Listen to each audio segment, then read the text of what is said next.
చాలా మంది చిక్కగా చేస్తారు కానీ నాకు ఎందుకు అంత చిక్కగా అంత ఇష్టం ఉండదు, అందుకే కొంచెం కొంచెం పలసగా చేస్తాను అనమాట. చిక్కగా అయితే బాగుండదు. సో ఇది చూడండి, ఉగాది పచ్చడి రెడీ అయింది.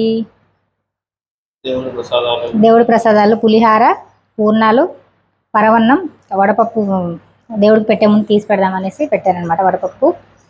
సో ఇవి కొబ్బరికాయ, ఇంకా పూజ స్టార్ట్ చేసేసుకుంటే అయిపోతుంది.